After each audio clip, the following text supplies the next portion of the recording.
How I write. I do nothing for at least 6 months. I find that's the best way. Just pretend you're not even writing a book at all. Just put it so far to the back of your mind, it almost slips your mind altogether. And then when the phone calls start coming in and the anger and the abuse starts, then it's time to sit at the desk. And then I will just frantically type whilst occasionally shrieking in fury at how inane some of my sentences are.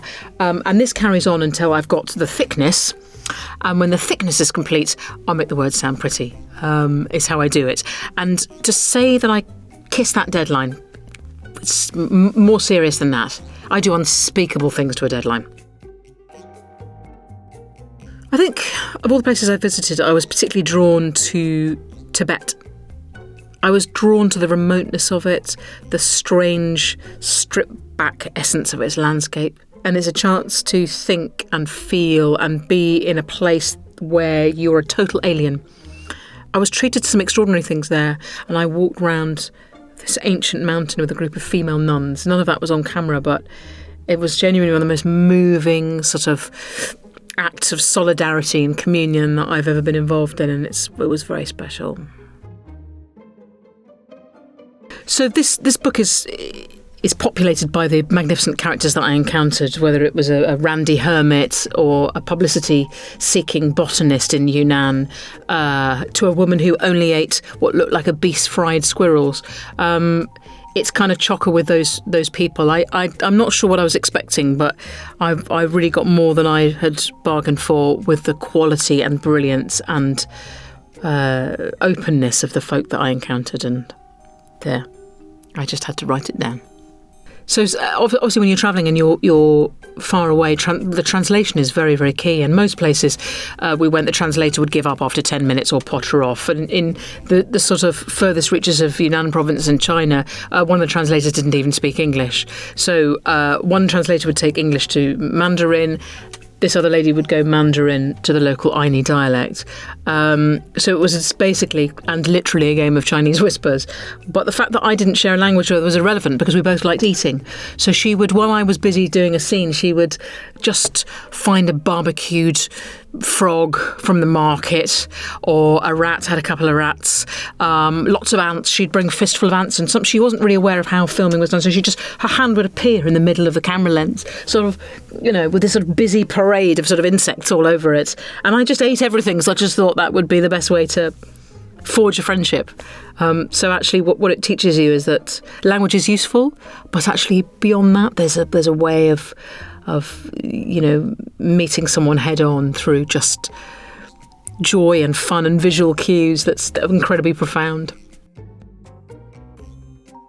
I expected to be homesick, and I wasn't actually. I was sort of very, very immersed in what I was doing, and I really enjoyed it. But, I saw a lot of things, a lot of suffering that I found very, very hard to take on board, particularly in Kolkata. It's a strange job to be a presenter. You look on and you observe, and sometimes that's very challenging because you want to intervene. But an intervention sometimes, often in fact, and especially from a Westerner, isn't always very helpful.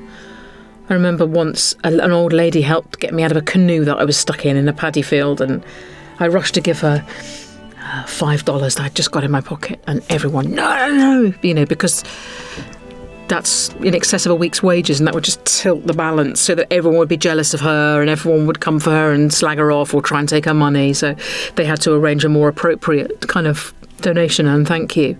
I found animal trafficking, animal cruelty very, very difficult. The fact that animals are exported live, so you would buy a live duck and hang it upside down on a motorbike and drive it home. Things like that. I'm a softie, and I didn't get harder from my travels. I just got better at knowing what my limits were, and when you can make a difference and when you just have to walk away and let someone else try and do that for you. I think climate change is a phrase, it's a notion, it's not something that we here have to engage with an awful lot. Although we are experiencing more frequent and more extreme weather events, they are not on the scale that you're seeing in the Far East or in America. And to journey to Southeast Asia and to see the devastating effects of the the heating of the Earth's temperatures and the rise in sea levels. It's very profound. The Mekong feeds 50 million people. 50 million people. And, a lot of those are fed through rice. And, of course, rice grows. It's just above sea level. Now, if waters rise and those crops become salinated as the salty seawater sort of infects them, that's 50 million people who will struggle to eat. And so when climate change moves from a concept to a very real threat, you can't help but, be shocked and change your life accordingly. I think my top advice to budding travellers would be take the pills. Take all the pills that are offered. Take anything and everything that comes at you in a tablet form, whether it's offered by a random person in a market or a qualified doctor. Because if you do what I did and just go for a naturopathic, mosquito repellent that's been strained through a shaman's sleeve that you bought somewhere in the darkest recesses of Amazon, then it's not going to protect you and you are going to get sick. So be safe but not paranoid. Be mindful of your own boundaries, but not closed to other people. And just realise how bloody lucky you are to get the chance to venture beyond your own home. I think my threshold for fear greatly increased. So when I arrived, I was scared of insects. And then after I'd been bitten a million times and seen a million cockroaches crawl over me and my food, I no longer cared. And then I have a fear of mice. But once you've seen your hostel literally alive with a carpet of them, and had them in your hair and in the inside of your jacket as you sleep, it's fine. And then the only thing I suppose I didn't acclimatise to was the fact that I had to go and wee in a group in Tibet, because otherwise if you just weed on your own you could get picked off by a pack of wild dogs. And after that the mice don't seem so scary anymore.